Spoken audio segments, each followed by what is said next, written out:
Chapter 768, Ferryman. Lumion nodded, his right hand naturally falling on the traveler's bag.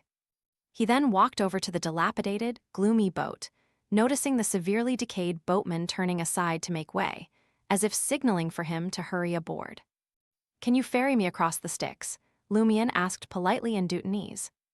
Given that the former death hailed from the southern continent, Lumion figured that speaking Deutonese might be more readily accepted by all parties in the underworld.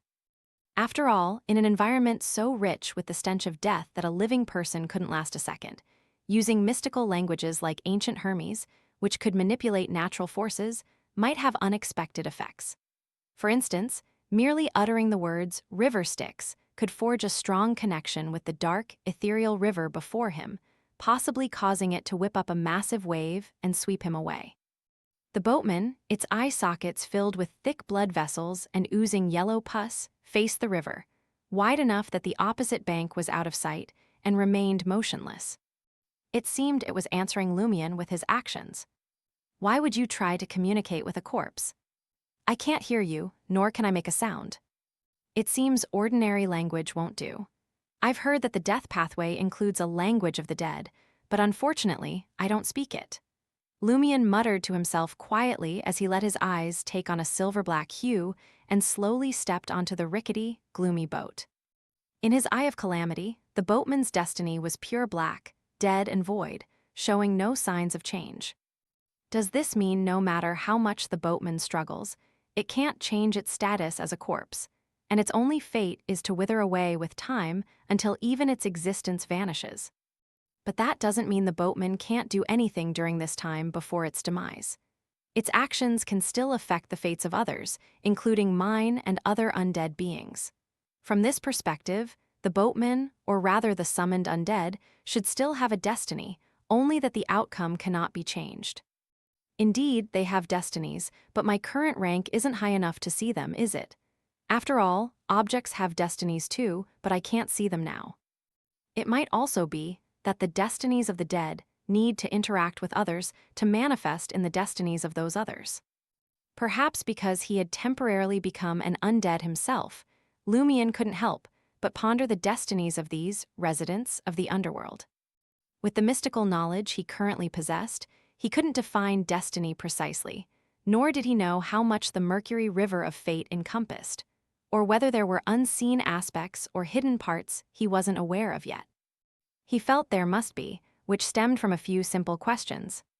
Could it be that by donning the Eggers family's golden mask and becoming an undead, the river of fate that still existed for me simply disappears, turning utterly black and void?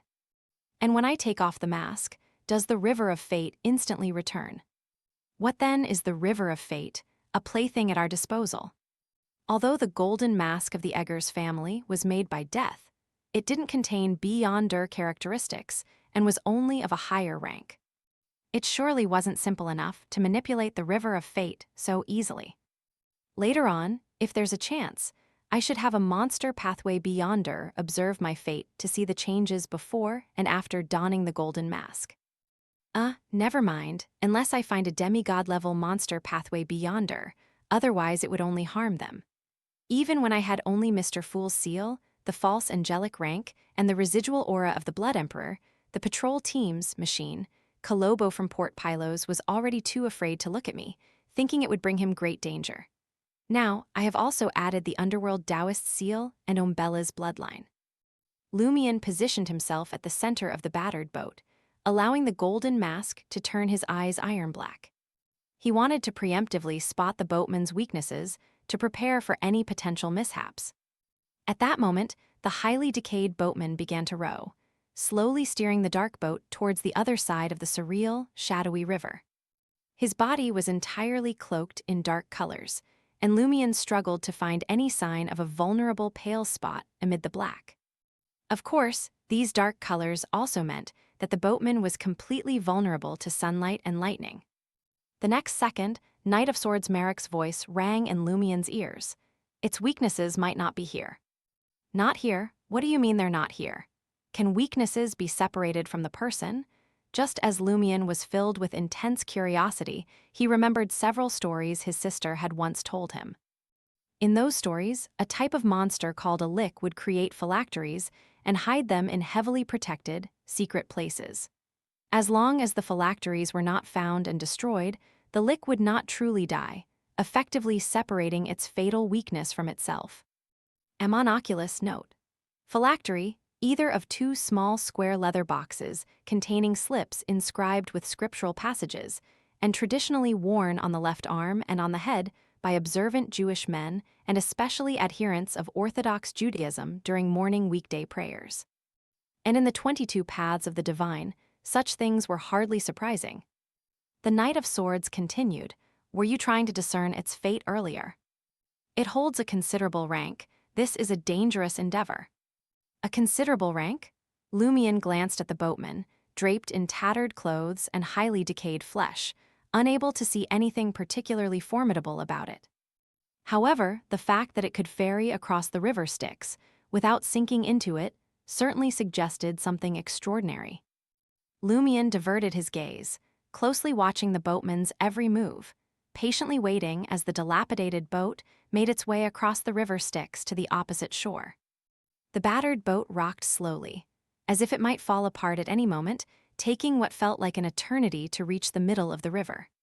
Suddenly, the highly decayed boatman raised its long oar and turned toward Lumion.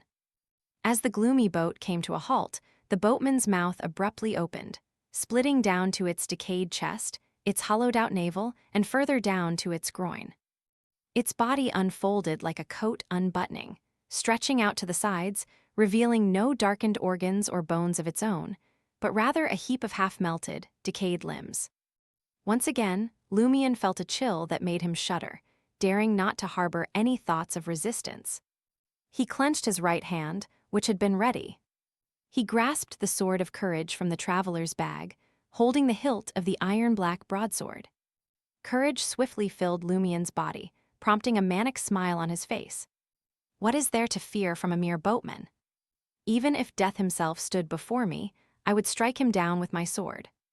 Lumion drew his broadsword, now ablaze with white-blue flames, and slashed fiercely at the boatman, who was lunging at him with its skin peeled open. With a thud, the sword of courage cut through the pile of melting limbs in the boatman's stomach and struck the layer of rotting skin riddled with holes behind its chest. But the broadsword failed to split the seemingly fragile, decayed skin. As Lumion readied a second strike, when accompanied by a massive explosion, the boatman swiftly recoiled, slowly closing its open chest and abdomen. At the same time, the voice of the Knight of Swords rang in Lumion's ears. "Stop! We've got it under control." "This is our chance to finish it off," Lumion responded without hesitation. He and the Knight of Swords were communicating in Intis. The Knight of Swords paused for a second and said, "I know you're not afraid of it and you could kill it, but if it dies, we can't cross the river Styx." Seeing Lumion calm down a bit, the Knight of Swords added, "Besides, killing it won't grant you any beyonder characteristics. It's merely the skin of the true Ferryman. It seems to have been consuming other corpses, trying to regain a body but never succeeding." Lumion accepted the Knight of Swords' explanation. Having courage didn't mean being deaf to others' words. It's just selectively ignoring dangerous warnings. He then placed the sword of courage back among the ordinary straight swords in the traveler's bag. This time, he didn't feel the post-event fear, because this was the purpose of using the sword of courage. The only thing he feared was, a demigod's skin has been peeled off. What in hell happened in the underworld back then? Lumion watched as the boatman slowly and strugglefully pinched together the split skin and rotting flesh on its chest, like buttoning up a coat. Following this, the boatman plunged its long, dark, decayed oar into the surreal, shadowy river Styx, moving it at an even slower pace as if resisting something. Has the demigod of the Temperance faction possessed the boatman, forcefully taking control and making it continue to row? It looks like this control is met with strong resistance. Lumion remained ready to draw the sword of courage again in case of any unforeseen incidents. As the gloomy boat rocked its way towards the opposite shore of the Styx, Lumion, having nothing better to do, started a conversation with the Knight of Swords. "I saw the entire underworld as a series of descending layers earlier.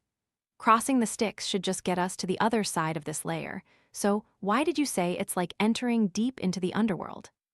The Knight of Swords simply replied, the geography of the underworld doesn't completely align with the real world. According to the many notes of the Eggers family, there are two ways to enter the depths of the underworld.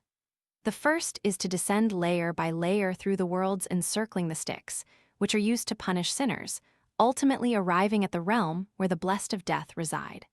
The second is to cross the Styx directly. Is that so? Lumion mused aloud.